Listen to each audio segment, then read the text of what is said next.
ही अच्छी चीज़ निकाल दी है अदर इनकम सोर्स। पॉजिटिव जैसे अगली बात, एक ही मैंने चीज़ तुमसे पूछा बेटा कुछ सब ऐसे में खर्चे तो सादा ही करना सही सादा गलत है नल्ला जो खर्चे ऑपरेशन से मतलब रिलेटेड बिजनेस चलाने के खर्चे नहीं है, अदर खर्चे तुमने कहा सर हाँ करो। तुमने कहा सर ये जो फाइनेंस कॉस्ट है सिलवाइए ना। इंटरेस्ट कॉस्ट है, ये क्या है मेरा इंटरेस्ट कॉस्ट है, ये मैंने बोरोइंग ले रखी है उस पे इंटरेस्ट दे रहा हूं। मैंने कहा बेटा एक बात बताओ क्या ये टी-शर्ट बनाने का खर्चा है? नहीं सर, ये तो मैंने फंड बोरो किया हुआ है उस पे इंटरेस्ट कॉस्ट है। मैंने तुम्हें कहा मेरे बेटे एक काम करोगे इसको भी रिवर्स कर दो, इसको बोलो एड बैक कर दो, एक्सपेंस माइनस हुआ है बोलिए जब मैं आऊंगी तो लेके आऊंगी। उसको एड बैक कर दो नॉन ऑपरेटिंग एक्सपेंसेस के नाम पे, जैसे कि आ गए तुम्हारे नॉन ऑपरेटिंग एक्सपेंसेस। तो अभी तक क्या हुआ, इनकम रिवर्स हुए, नॉन ऑपरेटिंग एक्सपेंसेस रिवर्स हुए। मैंने कहा बेटा एक बार फिर से जरा नजर डाल लो कोई ऐसा इनकम एक्सपेंस पीएनएल में तो नहीं आ रहा जो नॉन ऑपरेटिंग नेचर का हो। तुमने कहा सर रेवेन्यू में सेल है, अदर इनकम हमने कर दिया रिवर्स, मटेरियल परचेज धंधे के खर्चे हैं, इन्वेंटरी में बदलाव purchase of stock and trade ये सब धंधे के खर्चे हैं, सैलरी देना पड़ेगा, फाइनेंस कॉस्ट कर दिया रिवर्स, डेप्रिसिएशन अमॉर्टाइजेशन ये मेरे को बिजनेस में लग रहा है, अदर एक्सपेंसेस के अंदर एक बार छान कर देख लेना कोई ऐसा खर्चा नहीं है जो बिजनेस का खर्चा था तो मैं ले जो लूंगी बिजनेस रिलेटेड बस, खर्चा सुन अगर लीजिएगा। नहीं है तो फिर अब मैंने तुम्हें कहा बेटा एक चीज बताना मुझको तुम्हारे पास जो तुम पीएनएल अकाउंट बनाते हो क्या तुम कैश बेस्ड अकाउंटिंग करते हो या अप्रूवल बेस्ड अकाउंटिंग करते हो? तुमने कहा सर आपने हमें समझ गया भाभी को हम बोलूंगी सीए आगे इंटर के मम्मी से स्टूडेंट्स खाता हैं, बताएंगे हमें पता है पीएनएल तब तक अप्रूवल बस बेसिस पे सुन बनता है लीजिएगा। सर। अब ये ना सोचिए हम फाउंडेशन या 11वीं 12वीं के बच्चे हैं, हमें पता है अप्रूवल सिस्टम पे बनता है। बेटा वेरी गुड। मैंने कहा लेकिन बेटा जो कैश फ्लो स्टेटमेंट है वो क्या है? सर वो तो कैश की स्टेटमेंट है, वहां पर क्या नॉन कैश एक्सपेंसेस कभी कैश फ्लो स्टेटमेंट में जाते हैं? तुमने कहा नहीं जाते सर। मैंने कहा एक बार जरा पीएनएल देख लो कोई नॉन कैश एक्सपेंस तो नहीं दिखा? तुमने कहा दिख रहा है ना सर। मैंने कहा बच्चे कौन सा? तुमने कहा ये देखो डेप्रिसिएशन अमॉर्टाइजेशन का खर्चा पीएनएल में माइनस हुआ है मेरे प्रॉफिट से। मैंने कहा बेटा देखो मेरे को तो निकालना है कितना मैंने कैश कमाया ऑपरेशन से, मुझे नॉन कैश से मतलब ही नहीं है। कितना कैश कमाया मैंने ऑपरेशन से मुझे तो वो निकालना है मेरे बेटे। तो ये नॉन कैश एक्सपेंसेस तुमने ऐड कर रखा माइनस कर रखे हैं इनको ऐड बैक कर दो ना, नॉन कैश एक्सपेंसेस को ऐड बैक कर दो ना।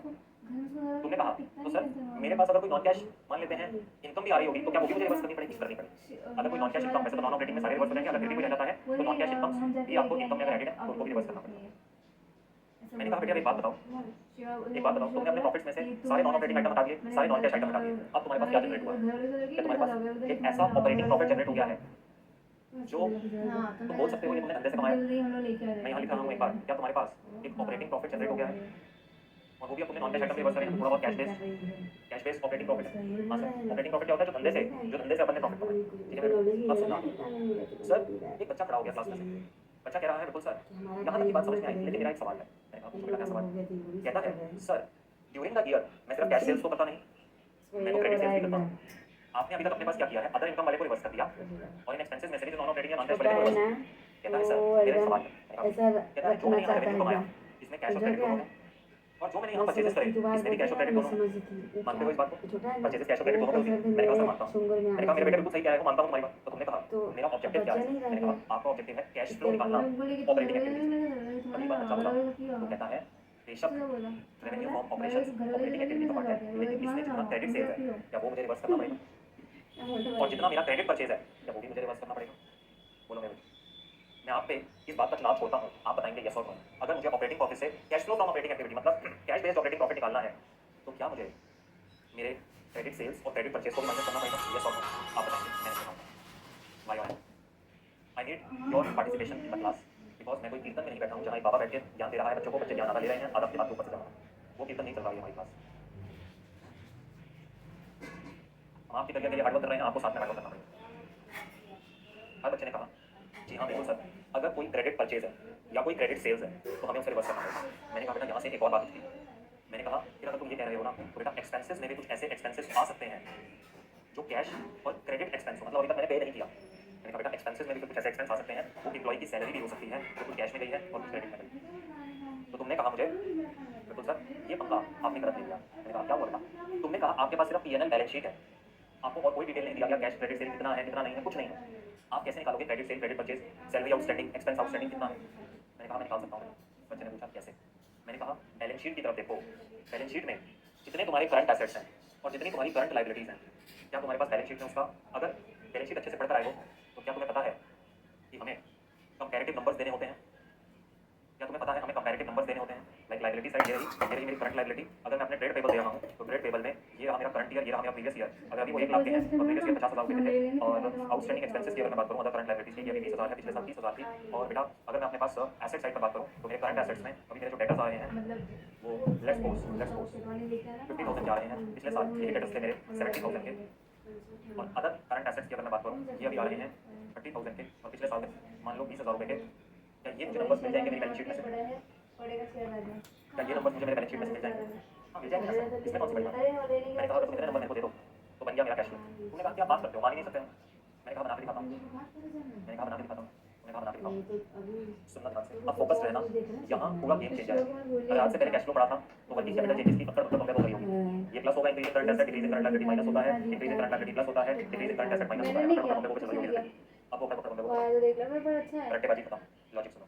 अच्छा ठीक सर मुझे एक बात बताइएगा, अगर मेरे डेटर्स में डिक्रीज आ रहा है, सिर्फ आपसे बात करता हूँ, अगर मेरे डेटर्स में डिक्रीज आ रहा है इस बात का मतलब क्या हुआ? मैं डेटा अकाउंट बनाता हूँ तुम्हारे सामने, तुम बोलोगे सर मजा आ गया। भाई हम तो मेरे फिर डेटर्स में डिक्रीज आ रहा है, दुकान में गए थे ना, दुकान मैंने कहा कुछ भी, मैंने अपने पास अपनी क्रेडिट सेल्स करी, मैं कह रहा हूँ चलो 10,000 रुपए की क्रेडिट सेल्स है, अभी मैं जीरो भी लूंगा एग्जांपल, तो इसका मतलब क्या है 30,000 मेरे पास से कैश यहाँ पे होंगे। कहने का मतलब क्या है, net movement in my debtors during the period is actually उनको दिया सेम था वही था, ये नहीं यहाँ पे किया नेट सेम मूवमेंट तो वही था, बस वो बहुत बड़ा मॉल था। Net movement in my debtors is of 20,000 positive cash received. और वही कपड़ा सिर्फ इतना में क्रेडिट सेल कितने की भी कर लो, मैं कह रहा हूँ 1 करोड़ रुपए लिख दो यहाँ पे क्रेडिट सेल, देखो तुमको करके दिखाता हूँ, तुम्हारी मूवमेंट वही आएगी। मैंने यहाँ लिखा क्रेडिट सेल है 1 लाख रुपए, मेरा 50,000 का क्लोजिंग बैलेंस कैसे आएगा जब मैं 1,20,000 अकाउंट से कैश रिसीव कर लूंगा। तो कोई भी एग्जांपल बना लो, मेरा तुम्हारा बच्चे नेट का मूवमेंट इन मन नहीं डेटर्स करता, नहीं हमेशा किया। 20,000 पे ही रहेगा। दैट इज टू से ले तो लिया इस मैंने, साल मेरा मन नहीं तुमने कर डेटर्स रहा। से एक्स्ट्रा पैसा रिसीव किया, fall in value of debtors मतलब डेटर्स पता एक्स्ट्रा पैसा नहीं, कितना काफी रिसीव देर से किया, मैं मछली खा रही क्रेडिट हूँ। सेल तो पूरा तुमको कैश में रिसीव हो ही गया, मैं ओवर दाल नंबर ऑफ नहीं क्रेडिट सेल जो खाई। ओपनिंग डेटर्स थे उसमें से 20,000 और आ गया। ये भगवान इसका तो मन से मैं तो देखो एग्जांपल देता अब हूं, वो मान लो कि बात साल मुझे क्रेडिट कुछ सेल की करना क्रेडिट नहीं मत हुई, साइड में सही तो डेटर्स से कितना कैश आया होगा 20,000 पे। मुझे एक बात बताइए, क्या ये 20,000 पे अभी तक मेरी कैश फ्लो स्टेटमेंट में आ रहा है? देखो टोटल सेल्स के नाम पे ये डीबीटी में टोटल सेल्स इंक्लूडेड होगा, पैट से टोटल सेल्स आ रहा होगा इंक्लूडेड, क्योंकि सेल्स माइनस एक्सपेंस होके डीबीटी पैट निकला है, टोटल सेल्स इंक्लूडेड है, लेकिन डेटर्स से जो एक्स्ट्रा पैसा इसमें आया है क्या वो इंक्लूड होगा? अब तुम बोलो क्रेडिट सेल का पैसा आया या जो नेट मूवमेंट है वो मिला जुला के 20,000 की नेट मूवमेंट तुमको एक्स्ट्रा डेटर्स था। तुमने बोला क्रेडिट सेल मेरी 1 लाख रुपए थी, मैंने कहा बहुत बढ़िया बेटा, मैंने कहा डेटर्स से कितना पैसा आया होगा, तुमने कहा 1,20,000 आया होगा, तो मैंने कहा 1 लाख तो तुम्हारा क्रेडिट सेल ऑलरेडी पैट में इंक्लूडेड होगा, एक्स्ट्रा और कितना इंक्लूड करना है तुम कहोगे ऐड कर दीजिए decrease in current asset, add कर दीजिए decrease in current asset. Decrease in current asset का मतलब कि जितना एसेट करंट एसेट कम हुआ है उसके बदले मुझे कैश रिसीव हुआ है, मैंने कहा लो कर दो 20,000, लो कर दो 20,000 है। अच्छा कोई दिक्कत नहीं है, कोई दिक्कत नहीं। एक और एग्जांपल दीजिए सर, अगर करंट एसेट में इंक्रीज आता फिर क्या होता सर? मैंने कहा ये देखो ये करंट एसेट में इंक्रीज आ रहा है, चावल भंजे में भून करंट एसेट में इंक्रीज आ रहा है, अब मेहनत करके That टाइम means लेते करंट एसेट सब्जी में अगर क्या इंक्रीज आ रहा है तेरे तो भरोसे रहती तुम्हारे तो पास नाटक तुम्हारा करके जो चीज अवेलेबिलिटी सब ऑफ कैश है वो कम हो गया होगा। लेट्स सपोज प्रीपेड एक्सपेंसेस हो गए, नाटक तुमने इस साल 10,000 रुपए के प्रीपेड एक्सपेंस और पे करा दिए, तुम्हारा अवेलेबिलिटी ऑफ कैश घट गया होगा, तुम्हारी जेब में पड़े थे पैसे, तुमने 10,000 और पे करा दिए किसी ऐसे एसेट के लिए जो भी आगे जाके काम आने वाला है, अवेलेबिलिटी ऑफ कैश घट गया तो डिक्रीज हाथ फराई हुआ तो इंक्रीज इन करंट एसेट क्या होगा? में दाल लगा करंट एसेट्स कब इंक्रीज होंगे? जब हम उतना पैसा और अपने एसेट्स में इन्वेस्ट करेंगे मतलब कैश आउटफ्लो हुआ होगा। You can take this example as inventory also, as inventory also. कोई बच्चा कहे सर इन्वेंटरी का नाम लेकर बता दो, पहले 20,000 की इन्वेंटरी थी अब 30,000 की इन्वेंटरी है, यानी कि तुमने 10,000 की और खरीदी होगी, खरीदने के लिए क्या कैश आउटफ्लो हुआ होगा? यस सर, ये देखो cash outflow increase in current asset shown as cash outflow. Current liability में समझाओ सर, करंट लायबिलिटी में देखो अगर मेरे आउटस्टैंडिंग एक्सपेंसेस कम हो रहे हैं, मेरी लायबिलिटी कम हो रही है, वो कब कम होती है? जब तुम उसके बदले पैसा दे देते हो, जब तुम पेमेंट करा देते हो लायबिलिटी के बदले, यानी कि decrease in current liability, decrease in current liability would lead to outflow of cash. Outstanding expenses decrease हो रहे हैं, यानी कि तुमने इसके बदले पेमेंट करा दिया होगा 10,000 रुपए का, यानी कि आउटफ्लो है।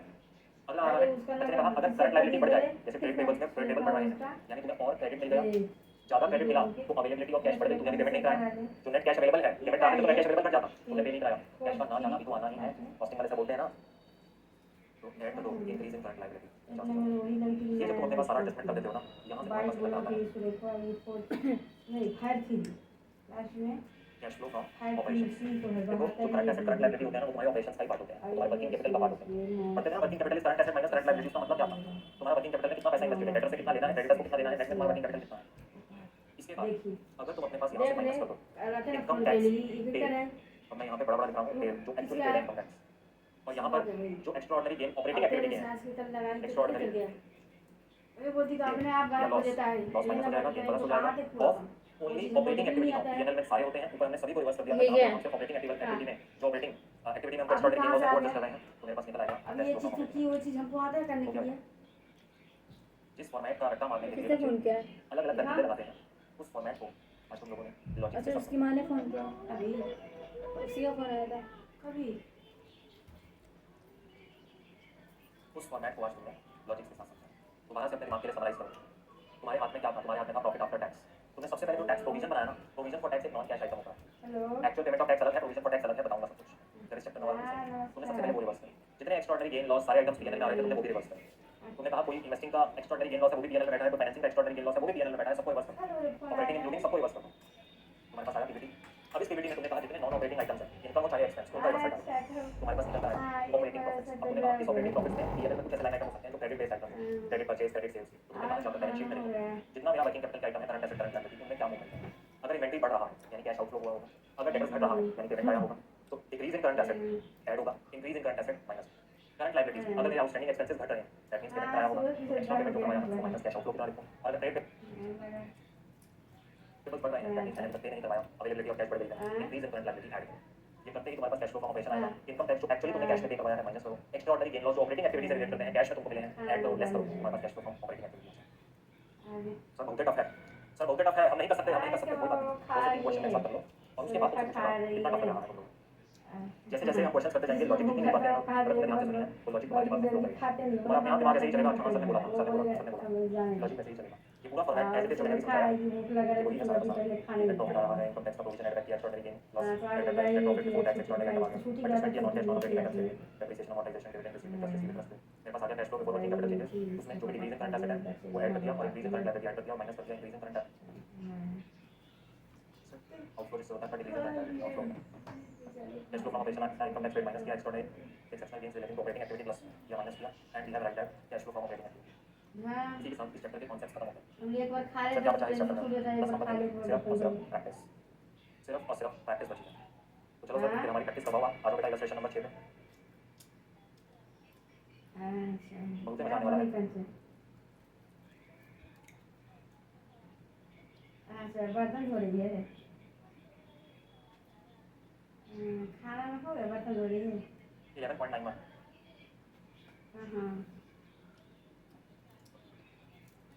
11.91 क्या कह रहा है? Ryan Limited provides you with following information for the year ended 31st March 2011. Sales year COGS year high operating profit operating expenses और minus including depreciation expense of 37,000 yeah other income other expenses interest expense paid interest income received gain on sale of investment loss on sale of plant net of minus किया। ये मेरे पास क्या क्या है PBT इसमें से income tax जो मैंने एक्चुअली ये इनकम टैक्स यहाँ पे आ रहा है वो क्या होता है PNL में जो इनकम टैक्स आता है वो होता है प्रोविजन फॉर टैक्स जो मैंने प्रोविजन क्रिएट किया वो यहाँ से माइनस किया और फाइनली मेरे पास ये आ गया मेरा 16,000 ये आ गया मेरे पास मेरा 16,000 का आगे तुम्हें नंबर्स दे रहा है information available is 31st March 11 and 10 इसको सबसे पहले बोला मारो यहाँ लिखो करंट ईयर यहाँ लिखो प्रीवियस ईयर जो बच्चे कैश फ्लो क्वेश्चंस करते हैं सबसे पहले बदल दीजिए इसको अगर इसको करंट ईयर इसको प्रीवियस ईयर मान लिया तो क्वेश्चन 0 मिलेगा क्योंकि मूवमेंट गलत हो जाएगी। अभी यहाँ पर प्लांट बढ़ रहा है वैल्यू में अगर इसी उल्टे तरीके से देखो तो प्लांट घट रहा होगा कैश फ्लो बोलोगे प्लांट का वैल्यू है कैलकुलेटेड डिप्रिसिएशन का वैल्यू है investments inventory trade receivables cash prepaid expenses share capital reserve and surplus bonds trade payables outstanding expenses income tax payable star mark करिएगा इनकम टैक्स ये सब तो खरीदाएगा ना, सब बोलेगी खरीदाएगा नहीं तो कब खरीदाएगा। वो आगे जो क्या तो बोलता है मतलब सुबह कहता है analysis of selected accounts and transactions during the year 2010 और 11 purchase investments for 78,000 sold investments for 1,02,000 these investments cost 90,000 कितना प्रॉफिट आया gain on sale of investment 12,000 ये देखो पीएनएल में दिख रहा होगा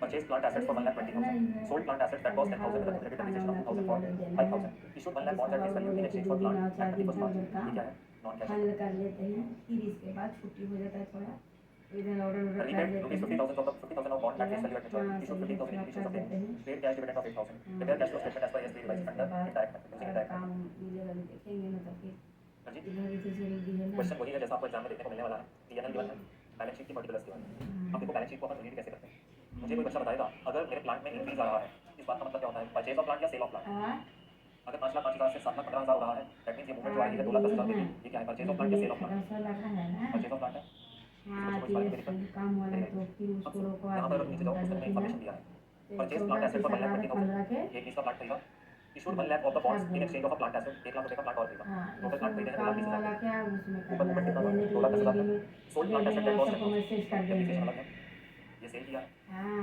2,10,000 का ये भी मूवमेंट का सब कैसे आया चढ़ा एक देंगे। ये एंट्री और ये एंट्री में प्लांट का सबको इन्फॉर्मेशन मैसेज करवा मूवमेंट देंगे, जो आई है प्लांट जिसको देना है उसको दे देंगे। आगे देखो स्टडी कैसे करते हैं इन्वेस्टमेंट्स में क्या हो रहा है इंक्रीज हो रही है डिक्रीज हो रही है डिक्रीज हो रही है यानी there is a sale of investment investment costing 12,000 having sold दे दिए।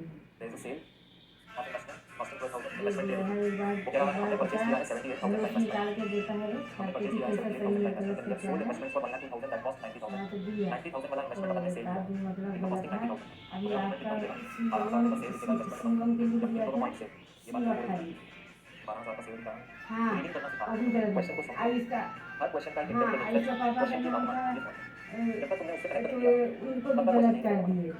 ये बेसिक है हाँ रट्टा मार के बहुत सीधे कोई नहीं निकाल जगह पाएगा जगह मिस्टेक कर दिए। और आगे ना निकाल पाएगा अच्छा यहाँ से आप 5 समझ जगह पाओ मिस्टेक कर इन्वेंट्री देखो बढ़ रही है, दिए, डेट रिसीवेबल्स घट रहे वो हैं, इसलिए फिर अभी हम बात करेंगे मैंने इन्वेंट्री, डेट देखा रिसीवेबल, फिर उसको प्रीपेड लिख के एक्सपेंसेस, ये सब मेरे कहाँ आ जाते तो हैं, बोले मेरे कि करंट ये एसेट्स में आ चलिए जाते हैं। सही से सब काट के फिर कैश को मैं अलग से डील दूसरा करता हूँ, इसलिए बताइए। मैंने उसको इनके साथ नहीं लिखा। तो शेयर बोले कैपिटल, कैसे शेयर सब कैपिटल बढ़ रही है, बताइए। घट रही है। देयर इज हाँ इशू तो ऑफ शेयर बोला कि कैपिटल जो भी बाय बोले 1,50,000। हाँ या क्वेश्चन में नीचे इन्फॉर्मेशन है, इशू ऑफ शेयर कैपिटल की। ये रही। हाँ अगर ये मुझे ना भी लिखकर बोलता ना, ये ना हाँ भी लिखा होता तो भी मुझे एडजस्टमेंट देना था बैलेंस शीट को लेके, इशू ऑफ कैपिटल हुआ है तो कैश इनफ्लो आया है। हाँ दिन तारीख डेट वो सब दे रिजर्व दिए। सरप्लस में कह रहा है 8,000 से बढ़ा, हाँ उन्नीस 8,000 बीस कैसे बढ़ा? दो को दे दिए ना। यहाँ आओ, या हाँ पैट, अभी गाँव में से 20 का ये ना। पैट का आ रहा है 16,000 रुपये। इनसे निकलो। हाँ इससे रिलेटेड 20 है कैसे? 16 कहीं पे उसने 20 कैसे एलोकेशन कहा? कहीं किया, दिख रहा है यहाँ से 8,000 पे बढ़ता हुआ।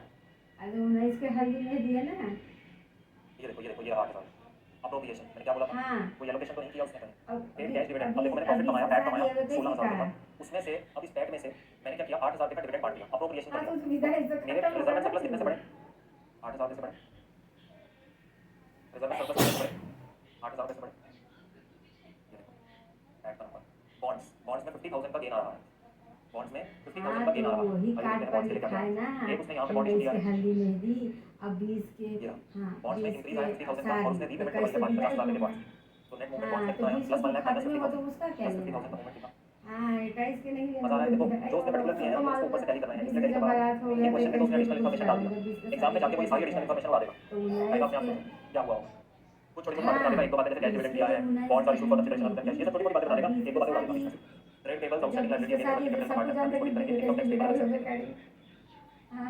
सर सर क्वेश्चन करना शुरू करेंगे क्यों, क्योंकि अब जब ये क्वेश्चन हो जाएगा ना तभी हमें एक्चुअली में बिग नंबर्स के साथ समझ में आएगा मूवमेंट हाँ कैसे। तो कदम में लिखा था मतलब 19 20 लिखा है। हाँ और लगन छुमाई एक दिन और पहले।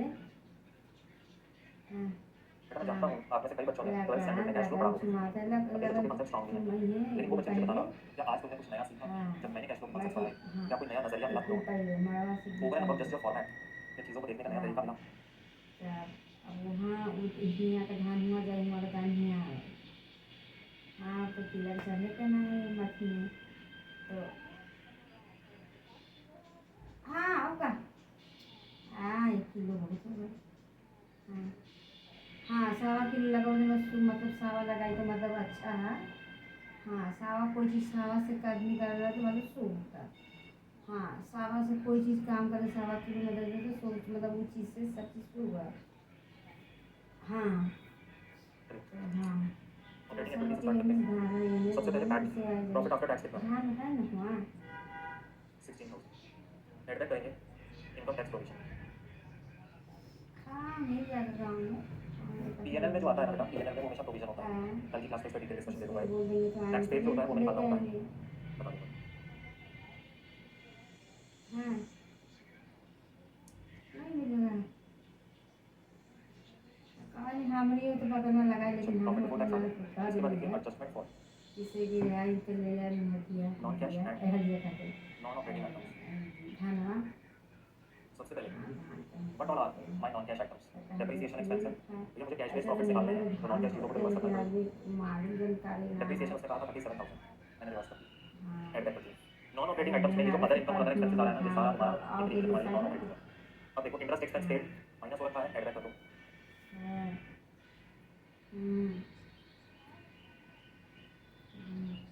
इंटरेस्ट इनकम रिसीव्ड माइनस कर दो।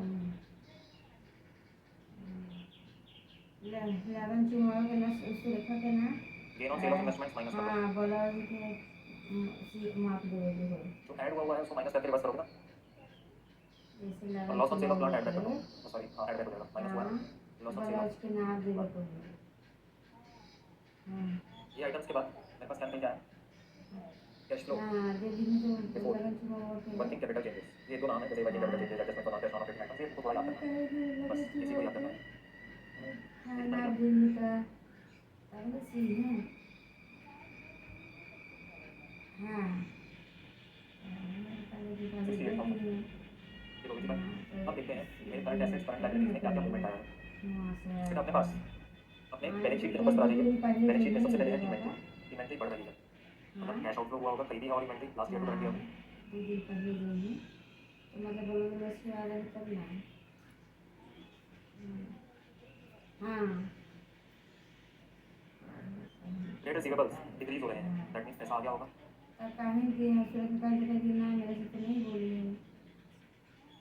क्या हाँ वही कैश छोड़ दीजिए, प्रीपेड एक्सपेंसेस कम हो रहे हैं, क्या प्रीपेड एक्सपेंसेस कम हो रहे हैं, इसका मतलब क्या? है कि पहले प्रीपेड करवा के तुमको क्या? यूटिलाइज कर लिया है, अभी तुमने एक्स्ट्रा नहीं लेगा तो कैश का लिमिट बढ़ जाएगा, कैश का हाँ लिमिट बढ़ बोलिए जाएगा। ना।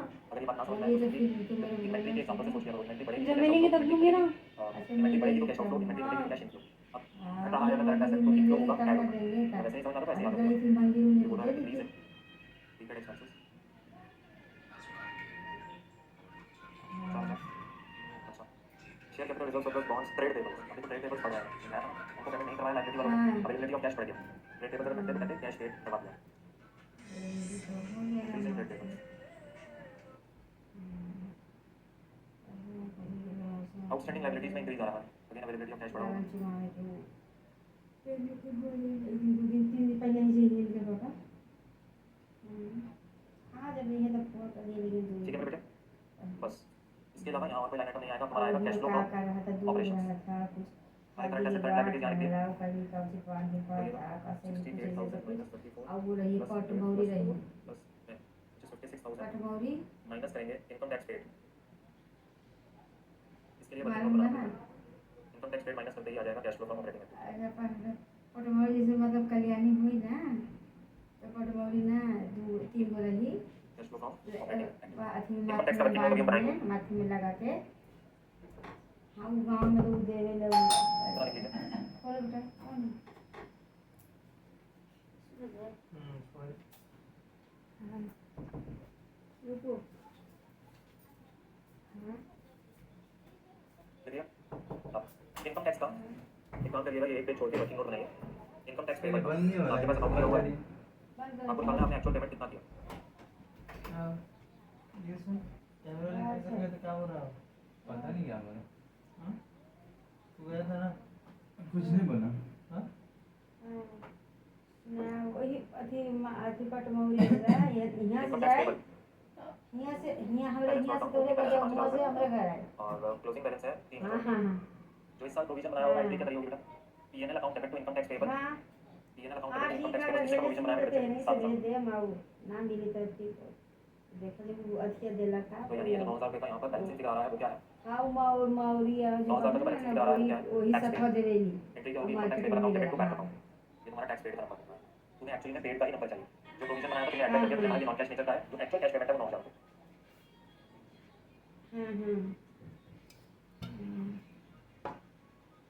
तो वही कर देना एगो लड़की के और अपने माई बाबूजी के और उधर उधर के एगो लड़का के माँ माइनस बाबूजी किया के कितना आया बेटा, हाँ 47000 is the cash flow from operating activity, वो रहेगा ऐसे ही ये आगे अथी बढ़े के सामने cash flow from investing and कुछ फाइनेंसिंग। हाँ रहे लगी वो माथा में बांधने वाला रहे लगी वो अथी के का बोलो पेपर ना वाला वो रंगी बिरंगी हाँ वही जो मतलब नियम है अभी पर हाँ से जाएगी 3 गो और वो शुरू 3 करें। गो ही नहीं है सबसे पहले purchase of investment, additional information देखते जाइए, वहीं पर सब कुछ उन्होंने बताया है, पीपी और अरे इन्वेस्टमेंट देखो दोनों मार्केट में मिला बाकी तो सारी चीजें जो है वो हमारी अदर देन इन्वेस्टिंग एक्टिविटी है, हाँ तो ये वही प्लांट ऑफ गोदी में जाए परचेज ऑफ ना इन्वेस्टमेंट बनिया के दुकान में ना तो मिल जाए यार वही 78,000 बोली ना जी सेल ऑफ इन्वेस्टमेंट हाँ बट मर्जी बोला था या 1,02,000 रुपये परचेज ऑफ प्लांट यार 1,20,000 रुपये sold plant assets for 10,000 accumulated depreciation 2,000 for 5 crore. आप सबको मतलब नहीं चला था क्या सेल ऑफ प्लांट कितने का हुआ है, कैश कितना आया है, कितने का बेचा 5,000, कैश आया 5,000। इशूड बॉन्ड्स फॉर प्लांट वो नॉन कैश आइटम है, वो यहाँ नहीं आएगा। Prepaid bonds issued shares cash dividend यहाँ नहीं आएगा। अदर इनकम में इंटरेस्ट एक्सपेंस पेड यहाँ नहीं आएगा, इंटरेस्ट इनकम रिसीव्ड है, जो इंटरेस्ट रिसीव हुआ इन्वेस्टमेंट्स पे हुआ होगा। हाँ तो वही हमने कहा कि हम तो शादी दी Gain on sale of investments. तो खुद मालूम ना ये यहाँ नहीं आएगा, ऑलरेडी सेल का एंट्री आ गया, गेन ऑन सेल किसी ने इंक्लूडेड है 12,000 रुपये, loss of sale of plant नहीं आएगा, ऑलरेडी जो कैश आया वो यहाँ पे हुआ है, इसलिए वो ऑलरेडी डिडक्ट होगा। तो मुझे कैश का ही फ्लो चाहिए, मैं वो सब जो पहले ऐड किया था रिवर्सल के पर्सपेक्टिव से ऐड किया, रिवर्स किया था, यहाँ से निकलेगा कैश फ्लो फ्रॉम हाँ मिले कि ना मिले पहले कहाँ नहीं मिले सब अनिया के दुकान में मिले कहाँ है हाँ तो वही कहने में कि से जाए और ऐसे गाठ वाला हादी जाए 85,000 जाए और काजू पान के पता रही और कुछ और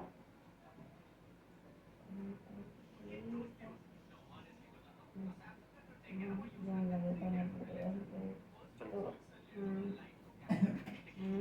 फाइनेंसिंग एक्टिविटी में again look at your adjustments, हाँ repaid bonds of face value at maturity, repayment of bond 50,000,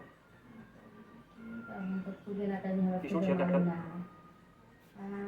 आप तो 1,50,000, बाकी तो नॉन कैश आइटम है ना, इशू ऑफ बॉन्ड्स वो यहाँ नहीं आएगा, पेमेंट ऑफ डिविडेंड हाँ भूल जाता आदमी साल 8,000 500 और हमारे डीएनए में भी एक आइटम होगा डेट प्लस पेड, कितना एक्चुअल पेमेंट आया है इंटरेस्ट का, लेट्स इसके अलावा और कोई जी नहीं सर, यहाँ पर कंप्यूट करिए cash flow from financing activity. और शादी ब्याह में छोटा मोटा बड़ा सामान सब कम में है, सब चीज़ के कम में है। छोटा बड़ा मोटा सब कुछ जरूरी है, कौनो भी जरूरत नहीं और ये सुन हमारा आदमी के कहता नहीं चीज़ें ना कैसे हो ये तो कहीं से खोज के ले आवा एक दिन जरूरी है। हाँ एक जरूरी है आदमी कहूँ से जे नियम वहाँ का वो आदमी करते हैं। 47, हाँ हाँ 85, कहीं से के ले आवा 47 माइनस 85 प्लस 69, 31,000 का नेट मूवमेंट हुआ है। ओपनिंग कैश बैलेंस कितना है? Opening balance of cash and cash equivalent time तो ना बचता धीरे कैश को ऐड करते ही ये क्लोजिंग के बराबर हो गया है। दैट मींस मेरा आंसर एकदम करेक्ट है। Closing balance of cash and cash equivalent, मतलब चांसेस है कि करेक्ट हो अगर तुमने कोई क्लासिफिकेशन एरर नहीं किया। ये यहाँ पर आकर मैच हो गया। चलो सिग्निफिकेंट नॉन कैश आइटम को नोट करेंगे, पहले लिख लो ये और क्वेश्चन को खत्म करेंगे और आपको होमवर्क देंगे।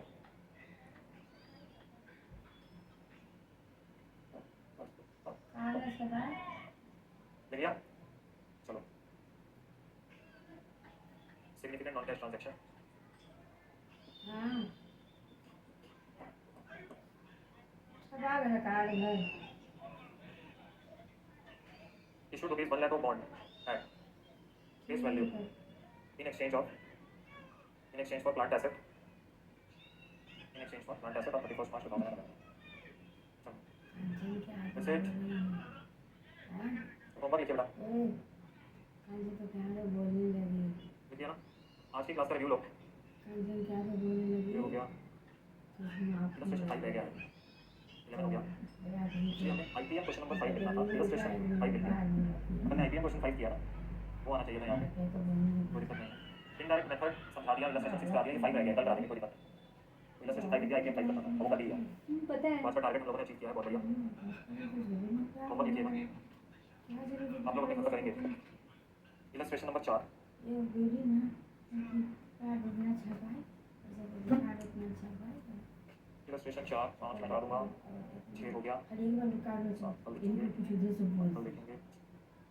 ये चीज़ से पहले मत बताओ।